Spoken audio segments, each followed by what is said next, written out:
Welcome! Today, we're diving into the world of rent control, a topic that affects millions of renters and landlords around the globe. Whether you're a tenant worried about rising costs or a property owner navigating regulations, understanding rent control is crucial. In this video, we'll break down what rent control is, how it works, and why it exists. We'll also explore its impact on communities and the housing market. Let's start by defining the basics before moving into the history and mechanics of rent control policies. Rent control refers to government policies that limit how much landlords can increase rent on residential properties. These regulations are designed to protect tenants from sudden and excessive rent hikes, making housing more affordable and stable. Rent control laws vary widely by city and country, but the core idea remains the same: to provide a safety net for renters and prevent displacement due to skyrocketing rents. Let's look at how these rules are typically structured and enforced. Most rent control policies set a maximum percentage by which landlords can raise rent each year. For example, a city might cap annual rent increases at 2% or tie them to inflation rates. Some laws also restrict how often rent can be raised or require landlords to justify increases. Enforcement is typically handled by local housing authorities, who investigate complaints and ensure compliance. These mechanisms aim to balance the interests of tenants and landlords, though the details can get complex. Rent control isn't a new concept. It first appeared during World War I and became widespread during and after World War II as governments sought to prevent housing shortages and protect citizens from price gouging.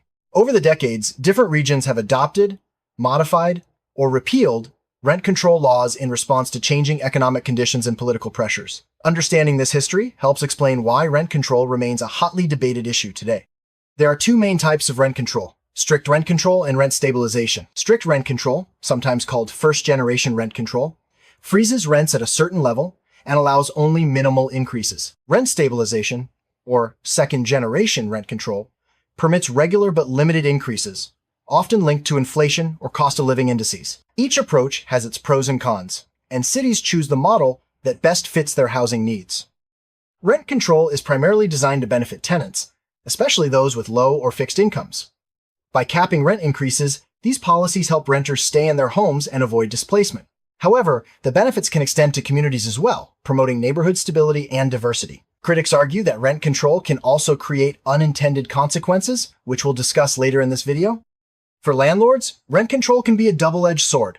On one hand, it limits their ability to raise rents and potentially reduces profits. On the other hand, it can lead to more stable, long-term tenants and lower vacancy rates. Some landlords adapt by focusing on property maintenance and building good relationships with tenants, while others may seek ways to legally increase rents or convert properties to other uses. Typical rent control laws include annual caps on rent increases, requirements for landlords to register rental units, and rules about evictions. Some cities also require landlords to provide just cause for evicting tenants or to pay relocation assistance. These features are designed to create a fair and predictable rental market, but they can also add administrative complexity for property owners.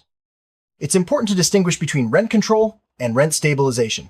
While both aim to protect tenants, rent stabilization is generally more flexible, allowing for regular but limited rent increases. Rent control, in its strictest form, can freeze rents for long periods. Cities like New York and San Francisco have both types of policies, each with its own set of rules and eligibility criteria. Not all rental units are covered by rent control. Eligibility often depends on factors like the age of the building, the number of units, and whether the property is owner-occupied. For example, many cities exempt new construction or single-family homes from rent control to encourage development. Understanding these criteria is key for both tenants and landlords. Rent increases under rent control are usually tied to a fixed percentage or an index like the Consumer Price Index, CPI. This means that landlords can only raise rents by a set amount each year, often between 1% and 5%. Some cities allow for additional increases if landlords make significant improvements to the property, but these must be approved by local authorities. Many rent control laws include strong eviction protections. Landlords may only evict tenants for specific reasons, such as non-payment of rent or violating lease terms. In some cases, landlords must provide relocation assistance or advance notice. These rules are intended to prevent unfair evictions and keep tenants secure in their homes. One of the main goals of rent control is to make housing more affordable. By limiting rent increases, these policies help low and middle-income families stay in their communities. However, critics argue that rent control can reduce the incentive for landlords to maintain or build new rental units, potentially leading to housing shortages over time. Supporters of rent control argue that it protects vulnerable tenants, prevents displacement, and promotes social stability. They point to cities where rent control has helped maintain diverse, vibrant communities and reduced homelessness. Proponents also argue that rent control can help balance the power between landlords and tenants, especially in tight housing markets. Opponents of rent control argue that it can discourage investment in rental housing, reduce maintenance, and lead to housing shortages. They claim that landlords may convert rental units to other uses or sell them, reducing the overall supply. Critics also suggest that rent control can create unfair advantages for long-term tenants at the expense of newcomers. The economic effects of rent control are complex and widely debated. Some studies suggest that rent control can lead to lower rents for covered units, but higher rents for uncontrolled units. Others find that it can reduce the quality and quantity of available housing. The overall impact depends on how the laws are designed and enforced, as well as local market conditions. New York City is famous for its rent control and rent stabilization programs. These laws have helped millions of residents afford housing in one of the world's most expensive cities. However, they have also led to a patchwork of rules and a highly competitive rental market. The New York experience offers valuable lessons for other cities considering similar policies. San Francisco's rent control laws cover most apartments built before 1979. These regulations have helped many long-term residents stay in the city, but they have also contributed to a shortage of available rental units. The city's experience highlights both the benefits and challenges of rent control in a high-demand housing market. Rent control isn't limited to the United States. Many countries, including Germany, Sweden, and the Netherlands, have their own versions of rent regulation. These policies reflect local housing needs and cultural attitudes toward property rights and social welfare. Comparing international approaches can provide new insights into what works and what doesn't. Enforcement of rent control laws is typically handled by local housing agencies. These agencies investigate complaints, mediate disputes, and impose penalties for violations. Tenants and landlords both have rights and responsibilities under the law, and understanding the enforcement process is key to avoiding conflicts. Tenants in rent-controlled units enjoy several important rights. These include protection from excessive rent increases, the right to challenge illegal rent hikes, and safeguards against unjust evictions. Knowing your rights as a tenant can help you make informed decisions and advocate for yourself if issues arise. Landlords also have rights and obligations under rent control. They are entitled to a fair return on their investment and can apply for rent increases in certain circumstances, such as major renovations. However, they must comply with all regulations, provide proper notice for rent changes, and maintain the property in good condition. Rent control can affect property values in different ways. Some studies suggest that strict rent control may lower the value of rental properties, while others find little impact. The effect often depends on local market conditions, the specifics of the law, and how investors perceive future risks and returns. Many rent control laws exempt new construction to encourage developers to build more housing. This exemption is intended to balance the need for affordable rents with the need for new supply. However, some argue that even with exemptions, rent control can discourage investment in rental housing over the long term. Critics of rent control often claim that it reduces landlords' incentives to maintain properties, leading to deterioration over time. Supporters counter that strong enforcement and tenant protections can ensure that buildings remain safe and livable. The relationship between rent control and maintenance is complex and depends on local enforcement. One of the biggest debates about rent control is its impact on housing supply. Some argue that strict rent control reduces the incentive to build or maintain rental units, leading to shortages. Others believe that with the right balance of regulations and incentives, rent control can coexist with a healthy housing market. Rent control is often seen as a tool for promoting social equity.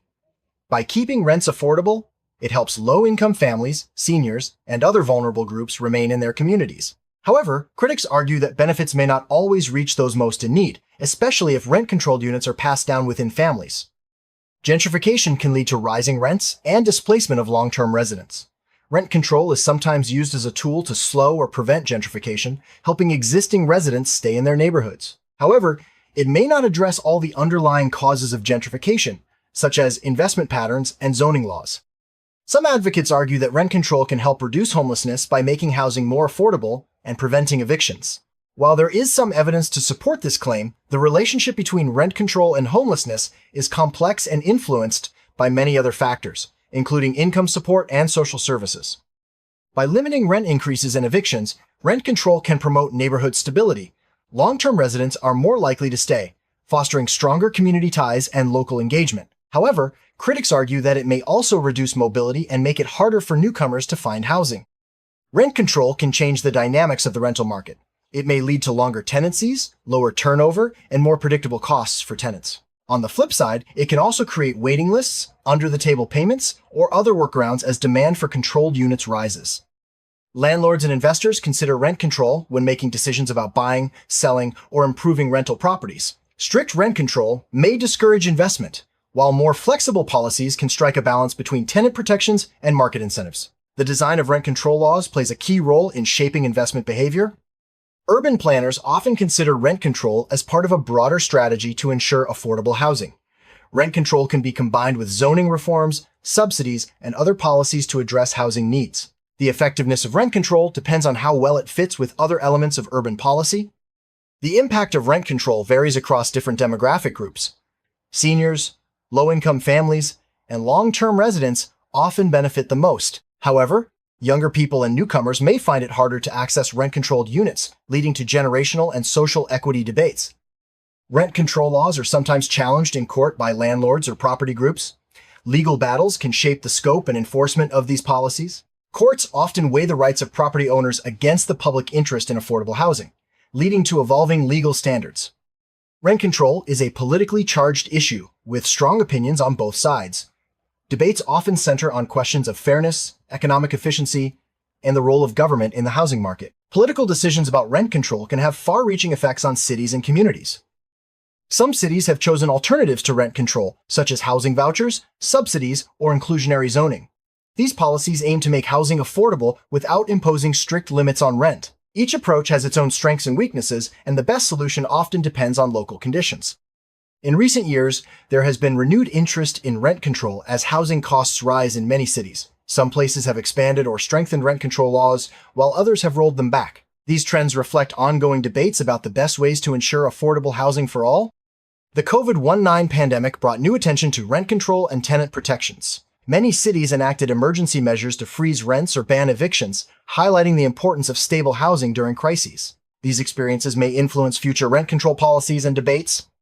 Technology is changing how rent control is administered and enforced. Online portals make it easier for tenants to file complaints and for landlords to register properties. Data analysis helps policymakers track trends and evaluate the effectiveness of rent control laws. Looking ahead, the future of rent control will depend on economic trends, political decisions, and changing housing needs. As cities grow and housing markets evolve, policymakers will continue to debate the best ways to balance affordability, investment, and social equity. If you live in a rent-controlled unit, it's important to know your rights and responsibilities. Keep records of your lease, rent payments, and any communications with your landlord. If you have questions or concerns, reach out to your local housing authority or a tenants' rights organization for guidance. Landlords should stay informed about local rent control laws and ensure compliance to avoid penalties. Good communication with tenants and proactive property maintenance can help build positive relationships and reduce conflicts. When in doubt, consult legal or professional advice. To sum up, rent control is a set of policies designed to protect tenants from excessive rent increases and promote affordable housing. While it offers important benefits, it also comes with challenges and trade-offs. The effectiveness of rent control depends on careful policy design, enforcement, and integration with other housing strategies. Thanks for joining us on this exploration of rent control. Whether you're a tenant, landlord, policymaker, or simply interested in housing issues, understanding rent control is key to navigating today's rental market. As debates continue and policies evolve, staying informed will help you make the best decisions for your situation.